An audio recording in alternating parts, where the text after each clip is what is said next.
কোনো লাভ নাই, কবরটা খালি পড়ে থাকবে। প্রিয় ভাই সব, দারুণ শীত পড়েছে, মানুষ মরে যাচ্ছে, অনেক মানুষ এবার মারা গেছে শীতে।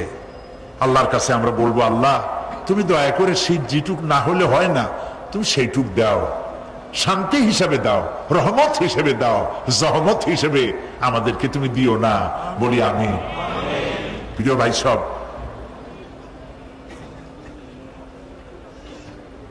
যারা মাজারে টাকা দেন, চাদর ছড়া, মৃত্যু মানুষের কবরের উপরে যারা মশারি টানান, তাদের বিবেকের কাছে আপিল করি, যিনি মারা গেছেন আল্লাহর ওলি, তার সম্পর্কে আপনার ধারণা এত খারাপ কেন? মশারি টানায় দিচ্ছেন, আপনার ধারণা কি এই দুনিয়াও মশাই খাইছে, কবরের মধ্যে গিয়েও মশাই খাবে? কাপড় চোপড় দরকার কার? জেতা মাসের না মরা মানুষের? জীবিত মানুষ কাপড় পায় না।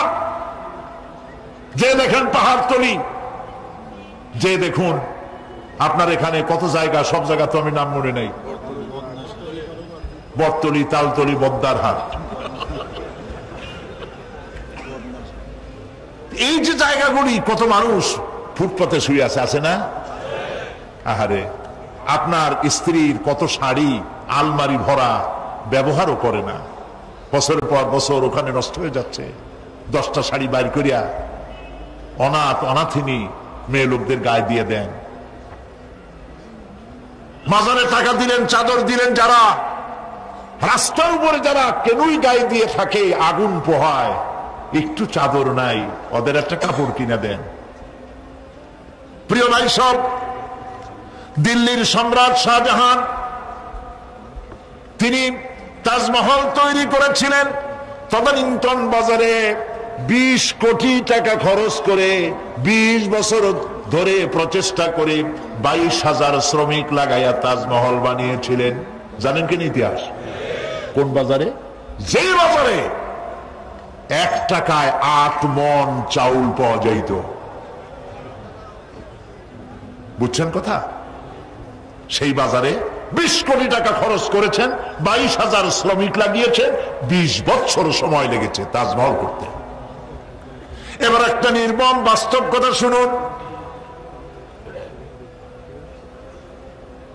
আপনি যদি কোন একটি এতিমের গায়ে, কোন এক অনাথিনী বিধবার গায়ে, কোন এক কচি শিশু, বাপ নাই মা নাই, শীতের দিনে খালি গায়ে কেন 2টা হাত গলার উপরে দয়ে সকালবেলায় কাঁপতেছে, ওই বাচ্চা এতিমের গায়ে একটি চাদর, একটি গেঞ্জি, একটি পুরানা সোয়েটার গায়ে দিয়ে যদি এতিম বাচ্চার মুখে যদি হাসি ফোটাতে পারেন, বিশ্বাস করুন 20 বছর ধরে 22,000 শ্রমিক লাগাইয়া 20 কোটি টাকা খরচের তাজমহলের চাইতে আল্লাহর কাছে এতিমের মুখের হাসির দাম বেশি।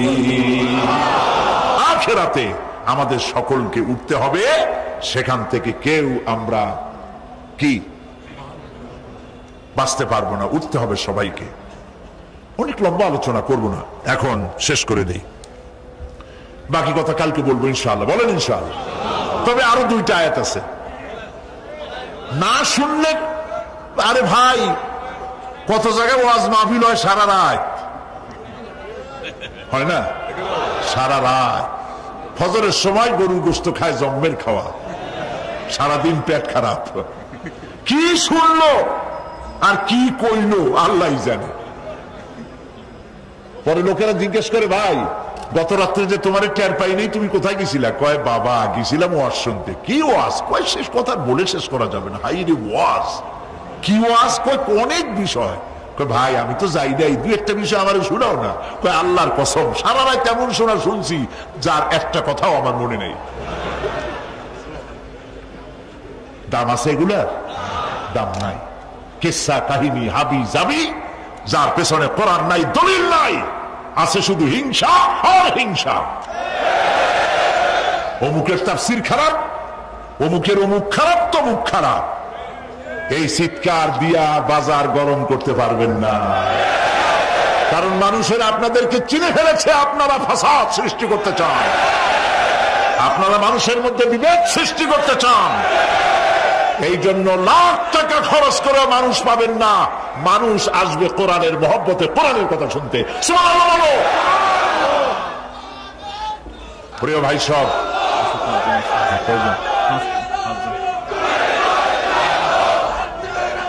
প্রিয় ভাই সব, প্রিয় ভাই সব, কাজী এর কারা বলে কি সাহস কোরআন শরীফ তাফসীর পড়ায় গেল। আস্তাগফিরুল্লাহ। হুজুর কেবলা আপনি কি নিজে একখান তাফসীর লিখছেন? কোরআনের তাফসীর কয় যে তাফসীর পড়াই দেওয়া যায়, বেদ পুরাণ পড়ানো হতো, তাহলে আপনি অন্য ধর্মের কিতাবও পড়াইতে চান যা আল্লাহ নিষেধ করেছেন? আপনি অন্য ধর্মের বেদ বাইবেল পড়াবার এখতিয়ার কে দিল আপনাকে? কথা বলার সময় একটুখানি সংযত হয়ে কথা বলুন। আমরা বেদকে সম্মান করি, আমরা বাইবেলকে সম্মান করি, প্রত্যেকটি জাতিকে সম্মান করি, শ্রদ্ধা করি, তবে ঈমান আনি কোরআন শরীফের উপরে। সেই জন্য আমার কাছে কথা এসেছে বলে আমি বলছি, আল কোরআন একাডেমি লন্ডন থেকে প্রকাশিত ফি জিলালিল কোরআন সম্পর্কে কিলোকাল করেছেন একজন লোক, যাকে এই চিটংবাসীরা কোনোদিন চেনে না, হঠাৎ করে উড়ে এসে জুড়ে বসছেন। ফি জিলালিল কোরআন যিনি লিখেছেন, আপনি তো তার জুতা বহন করার যোগ্যতা রাখেন না। তিনি দুনিয়ার অমর শহীদ সৈয়দ কতব রহমতুল্লাহ আলাইহি, যিনি জেলখানার ভেতরে বসে কোন রকমের রেফারেন্স কিতাব ছাড়াই কোরআনের তাফসীর লিখে পৃথিবীতে অমর হয়ে আছেন। কোন সাহসে বলেছেন? আপনার জিহ্বা তো আস্ত থাকার কথা নয়। মারাত্মক কথা বলবেন না, জবান সংযত করে কথা বলবেন। আপনি কি জানেন কার সম্পর্কে আপনি কথা বলেছেন? কার লেখা তাফসীরের বিরুদ্ধে কথা বলেছেন? সৈয়দ কতব মিশরের জামাল নাসের তাকে জেলের মধ্যে দিয়েছিল। আপনার কথা শুনে তো মনে হয় আপনি জামাল নাসেরের কোন আত্মীয় হবেন।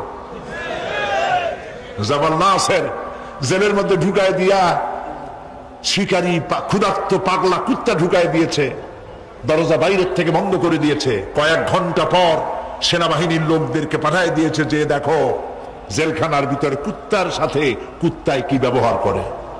নাউযুবিল্লাহ। সেনাবাহিনীর লোকেরা জেলখানা থেকে ফিরে এসে জামাল নাসেরকে জবাব দিল, জেলখানার ভিতরে যাই দেখে এলাম তালাবদ্ধ রুমের ভিতরে শেখ সৈয়দ কতব নামাজের সেজদার ভিতরে পড়ে আছেন, আর ক্ষুধার্ত পাগলা শিকারী কুকুর তার পাশে বসে তারে পাহারা দিচ্ছে। সুতরাং কথা বলার সময় একটু হুশ করে কথা বলবেন, মেহেরবানি করে। প্রিয় ভাই সব, বলতেছিলাম রাত একটু বেশি হলে ক্ষতি কি? আল্লাহ বেশি মানে আমার কিন্তু এরকম অভ্যাসও নাই যে সারা রাত ওয়াজ শুনাই। ওই কার বলে অভ্যাস ছিল চোখ বুঝে ওয়াজ করার। মাহফিল ভরা মানুষ চোখ বুঝে ওয়াজ আরম্ভ করছে, তারপরে হঠাৎ চোখ খুলে দেখে কেউ নেই। বেচারা খুব রাগ হয়ে গেছে। এই এলাকার মানুষ তো ভারী বেকায়দার, আমারে ফেলায় থুয়া সব পালাইছে। পাশে তাকায় দেখে একটা লোক বসা। কয় যে অন্তত একটা লোক তো পাইলাম, আল্লাহর মেহেরবানি, তুমি খুব ইমানদার ভালো মানুষ যে এতক্ষণ তুমি আমার ওয়াজ শুনছো। লোকটা কয় যে হুজুর আমি ভালো না মন্দ তা জানি না, আমি হলাম মাইক ম্যান, আপনি মাইকও ছাড়েন না, আপনিও যাইতে পারেন, আমি আপনাদেরকে এই বিপদে ভালাবো না। সংক্ষিপ্ত কথায় শেষ করে দেই। আল্লাহ রাব্বুল আলামিন বলেন এরপরে কি হবে শোনো, ইয়াউমা ইউনফাখু ফিস-সূরি ফাতাআতুনা আফওয়াজা, যেদিন সিংহায় ফুঁক দেওয়া হবে আর তোমরা দলে দলে বেরিয়ে আসবে। ওয়াফুতিহাতিস সামাউ ফাকানাত আবওয়াবা, আর পাহাড় সমূহ আকাশ সমূহ খুলে দেওয়া হবে, ফলে তার দুয়ার আর দুয়ার হয়ে যাবে, মনে হবে সব দরজা। তার মানে হলো আকাশ থাকবে না, ভেঙে চুরে চুরমার হয়ে যাবে। ওয়াসুজ্জিরাতিল জিবালু ফাকানাত সারাবা, আর পাহাড়গুলিকে চালিয়ে দেওয়া হবে, ফলে মনে হবে মরীচিকা। তার মানে হলো এই দেখলাম পাহাড়, এই পাহাড় নাই, সমস্ত পাহাড়গুলিকে আল্লাহ পাক উড়ায় দেবেন, কোন পাহাড় তার জায়গায় থাকতে পারবে না। সিংহায় ফুঁক হবে, তাতে করে মানুষের যারা ঘুমিয়ে থাকবে, ঘুমন্ত মানুষগুলি সব জাগ্রত হয়ে যাবে, বলবে ইয়া ওয়াইলাতা ইয়া ওয়াইলানা মান বাসানা মিন মারকাদিনা, হায় আফসোস, আমার এই ঘুমকে কে ভেঙে দিল, কিসের আওয়াজে ঘুম ভাঙলো? বলা হবে হাদা মা ওয়াদার রহমান ওয়া সাদাকাল মুরসালুন, এ হচ্ছে রহমানের ওয়াদা, আর আল্লাহ রাসূল সত্য কথা বলেছিলেন। সেই জন্য আমাদেরকে এ কথাগুলি বুঝতে হবে। সিংহায় ফুঁক হবে, সেই আওয়াজে আমাদেরকে উঠতে হবে। তারপরে আল্লাহ পাক আকাশ সমূহকে খুলে দিবেন, ফলে তা দরজার দরজায় পরিণত হয়ে যাবে, পাহাড়গুলি চালিয়ে দেওয়া হবে, সেখানে আর কিছুই থাকবে না। পাহাড়গুলো কাল ইহনিল মানফুস, এগুলি ধোনা পেঁজা তুলার মতো সব উঠতে থাকবে। সুবহানাল্লাহ। প্রিয় ভাই সব, বাকি কিয়ামতের দিন এ বললাম, এ পর্যন্ত বলা হলো বিশ্ব পরিক্রমা ধ্বংস হওয়ার ব্যবস্থা সম্পর্কে আল্লাহ পাকের কোরআনের কথাগুলি আপনাদেরকে শোনালাম। আগামীকাল ইনশাআল্লাহ কিয়ামতের, যখন কিয়ামতের ময়দান হবে, সেইখানে হাসরবাসীদের অবস্থা কি হবে, পরিণতি কি হবে, সেই বিষয়ে আলোচনা হবে ইনশাআল্লাহ। আজকের মতো শেষ। মুনাজাতের জন্য বসুন। আজ 5 জন অমুসলিম ইসলাম কবুল করার জন্য মাহফিলে হাজির হয়ে গেছে। কাছে আসুন। লা ইলাহা ইল্লাল্লাহু মুহাম্মাদুর রাসূলুল্লাহ। আল্লাহ ছাড়া কোন ইলাহ নাই, মাবুদ নাই। মুহাম্মদ সাল্লাল্লাহু আলাইহি ওয়াসাল্লাম আল্লাহর প্রেরিত রাসূল। আশহাদু আন লা ইলাহা ইল্লাল্লাহু ওয়াহদাহু লা শারীকা লাহু ওয়া আশহাদু আন্না মুহাম্মাদান আবদুহু ওয়া রাসূলুহু। আমি সাক্ষ্য দিচ্ছি আল্লাহ ছাড়া কোন ইলাহ নাই, মাবুদ নাই, উপাস্য নাই। তিনি এক, তিনি একক, তার কোনো অংশীদার নাই। আমি আরো সাক্ষ্য দিচ্ছি মুহাম্মদ সাল্লাল্লাহু আলাইহি ওয়াসাল্লাম আল্লাহর বান্দা এবং তার প্রেরিত রাসূল। আসসালামু আলাইকুম।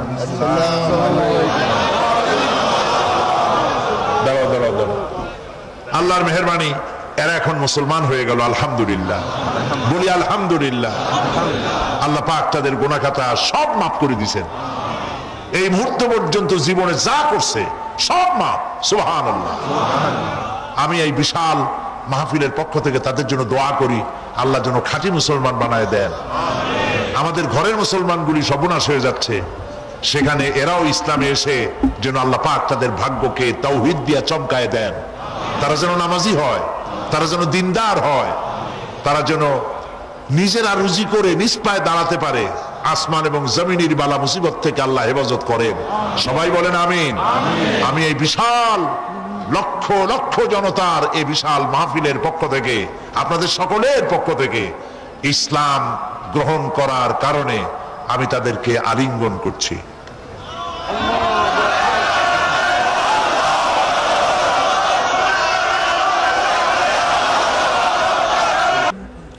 আর আমি তো মরে যাব, আজ হই আর কাল হোক, থাকবো না।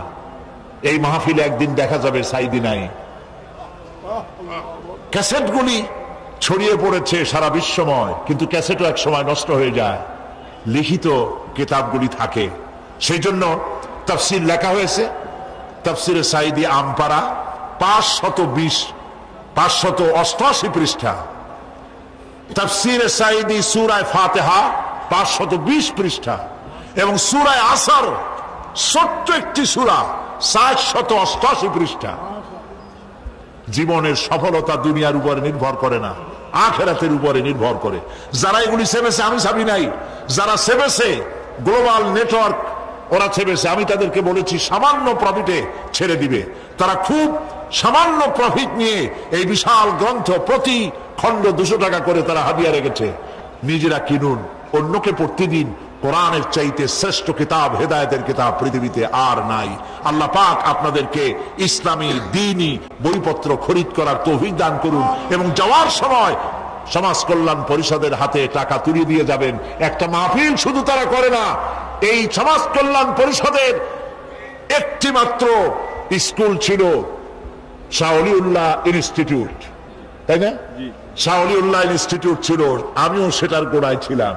সেই থেকে শুরু করে আজ সমাজ কল্যাণ পরিষদের হাতে ইসলামিক ইন্টারন্যাশনাল ইউনিভার্সিটি আজ তাদের হাতের মুঠোয়। সুবহানাল্লাহ, আলহামদুলিল্লাহ। তো আসতে কইলেন, তাদের হসপিটাল আছে, তাদের ক্লিনিক আছে, তাদের মাদ্রাসা আছে, তাদের মসজিদ আছে, আজকে তাদের হোটেল উদ্যোগ। আপনি যাবেন ট্রেনে করে ঢাকা, পাহাড়তলী রেল স্টেশন, এখনো আছে না পাহাড়তলীতে? পাহাড়তলী রেল স্টেশন, ওয়েটিং রুমে গিয়ে বসছেন। ওইটা আপনার বাড়ি না, ট্রেন আসতে চলে যেতে হবে, ঠিক কিনা? এই জন্য প্রিয় ভাই, সব থেকে বেশি মূল্য দিতে হবে দুনিয়ার না আখিরাতের। বলেন সবাই। পৃথিবীটা হচ্ছে একটি সুন্দরী তরুণী তন্নি সড়ক, কোনো লাভ নাই। আল্লাহ রাব্বুল আলামিন বলেন, আপনাদের শীত লাগতেছে নাকি বেশি? তাড়াতাড়ি